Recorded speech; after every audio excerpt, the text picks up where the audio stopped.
Hey guys, welcome back.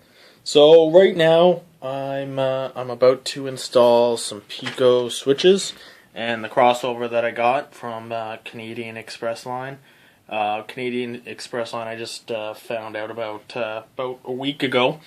Basically they're based down in Brampton, Ontario, and they have some pretty good stock. It's worth checking out if you're in Ontario like myself.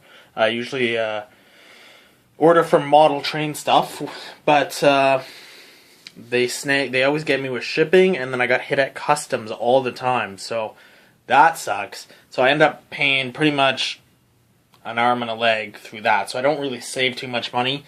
These guys have comparable prices on I think an Alco RS3. Model train stuff was $165. These guys were $185, but shipping for these guys are like $10. Where model train stuff for me is like $60. So worth checking out. So right here, I don't know if I had talked about this before, but I had two Atlas switches. One there, and then I had a 9-inch straight. Yeah, my phone's dying. That's fine. And then I had another switch, because in my track plan, I thought that's what was calling for. So I go to Merrickville last week on my vacation, and I realized that Alice is having a shortage of track, and I couldn't get I think I needed a 30 degree crossing, I think. So they didn't have it, so I was like, okay, well, what are my alternatives? I ended up checking my laptop and using any rail, and it turns out that these don't actually fit for 30 radius. So I have no idea what happened until I look at the actual track plan, and I realized that I had used Walther's switches on the Code 83. And I'm going, oh no. So I ended up doing some research, and basically it allows me to use to get a switch that's fairly close. Now this is only a 24 degree crossing. You can see it's SL93, and then I've got SL91 and SL92. So one right hand, one left hand, and a crossing. And basically I'm just going to fasten that kind of right about where it fits, and I'm going to get the other one, and then I'm going to make the crossing, and we're going to be good to go. So obviously I'm going to have to re-angle some of this track, and that's fine with me. So give me a little bit, guys, and I'll be back. Alright guys, all done. So comes from here. I had to cut a bunch of custom rails for it to fit. It basically comes up here, Pico switch, across, Pico switch, off it goes, or here's the diamond, yeah, the crossing. I've just left ties there, I've got to sand down. But basically, so this will go into a small spur that need a end piece for that, but like buffers. So yeah, so that gives me an industry.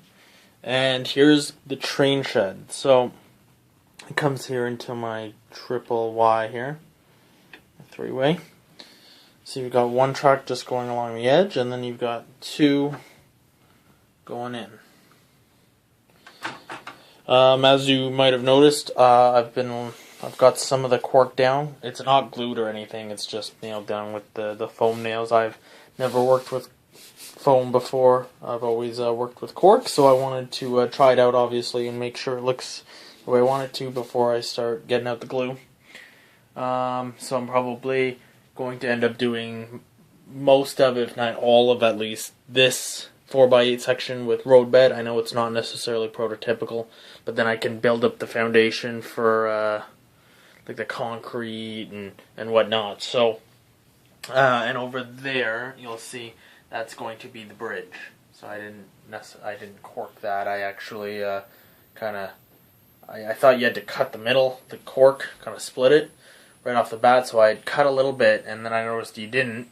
So I ended up using that as I cut the end off, and I ended up using that as a switch one. So I didn't waste as much, and I used just the pieces that were already cut over there. So it's getting there, guys. It's getting there. I'm gonna basically continue to road bed everything. And then once everything is has road bed under it, I'm going to make sure it's exactly how I want. And then I'm going to glue it. And once I glue it, then I can start doing power. And once everything's glued down with the road bed, basically then I'm also going to take the rest of my foam and build up mounds and whatnot. I'm still going to have that back, like the face, what do you call it, guys? Sorry, it's been a long day. Kind of the back panel. And it's going to go from in between. It's going to kind of, I don't know, it might be curved, which could be. But basically, if it is straight, it's going to go from about there, and it's going to be kind of a weird angle and stop, like, come this way.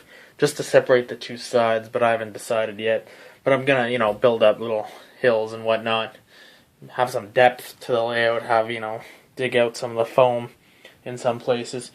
And then basically, once I'm done this part, I'm going to slowly start working on the yard. And the yard, depending if I have any more foam or not, will have just... I probably won't necessarily really do too much with the yard, other than have like a mount on that side. But it may have road bed, may not. Over there you can see I experimented with printing out a larger version of my layout to do a control panel. So now I actually, that board's too deep, but I've got a thinner board. So I'm going to start on that, but I'm really not too sure how I'm going to do it. I thought maybe I'd have it hanging from the ceiling, so that, on kind of a pivot point, so that if I'm over here, it's kind of hanging down just to here, so I could grab it and flick any switches I need, and then as I walk around with it, it pivots from the middle, sort of like, let's see if I can describe it. So this would be initially, it would pivot from the middle, and this would rotate depending on what side of the layout I am. So if I'm over here, it's like this to keep the wires off the layout, and as I walk around, it rotates. I'm not too sure. That's something I really got to think about, because as soon as I add power, I've got to start my switch machines, because I've got to electrify my frogs on a couple of them. So that's going to be fun, to say the least. Anyways, thanks for watching, guys. More to come soon. I'm gonna, I've got, sorry. So today is Thursday. I work Friday. I work Saturday.